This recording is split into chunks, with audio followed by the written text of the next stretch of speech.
சங்கரா, ஏன்டா உம்முன்னு வர்ற? ஆத்த பார்த்த உடனே நான் எங்க அப்பாவை நினைச்சிருந்தேன். நான் என் பிள்ளைய நினைச்சிட்டேன்.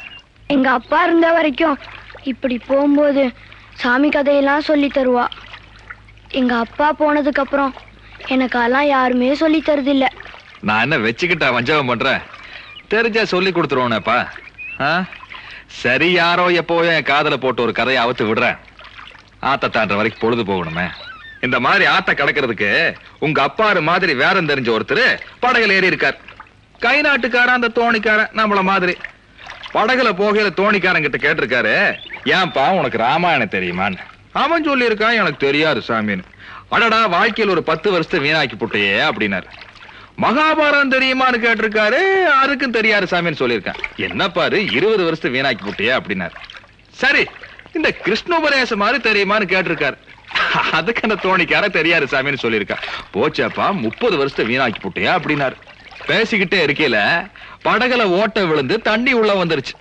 இப்ப தோணிக்காரன் திருப்பி அடிச்சிருக்கான். ஏன் ஜாமி, உனக்கு நீச்ச தெரியுமான்னு. சாஸ்திரி சொல்லியிருக்காரு, அது தெரியாதுப்பான். ஒட்டு மொத்தமா அவன் வாழ்க்கையே போச்சுட்டு இருக்கான். எப்படி இருக்கு பாரு. அதனால பொழப்புக்கு எது தேவையோ அதைத்தான் கத்துக்கணும். நீ என்னடானா வேதம் தான் கத்துக்குவேங்கிற, ஆனா உங்க ஆளுங்க கத்து கொடுக்க மாட்டேங்கிறாங்க.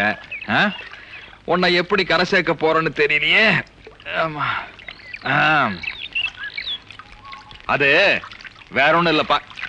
இந்த சுடுகாட்டு ஆலமரத்துல துருப்புடிச்ச ஆணி அடிச்ச மாதிரி நம்ம ஆளுங்க நெஞ்சில சாதிங்கிற ஆணிய ஆழமா அடிச்சு புட்டாங்க.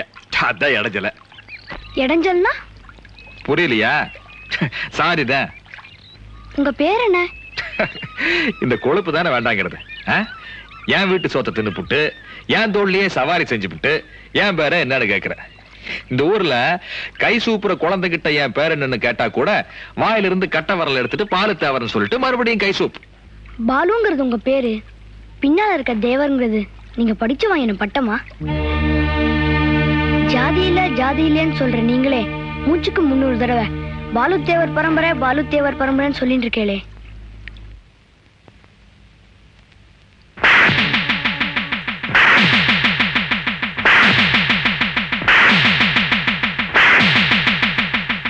நான் கரையேறிட்டேன், நீங்க இன்னும் கரையேறாம நிக்கிறீங்களே.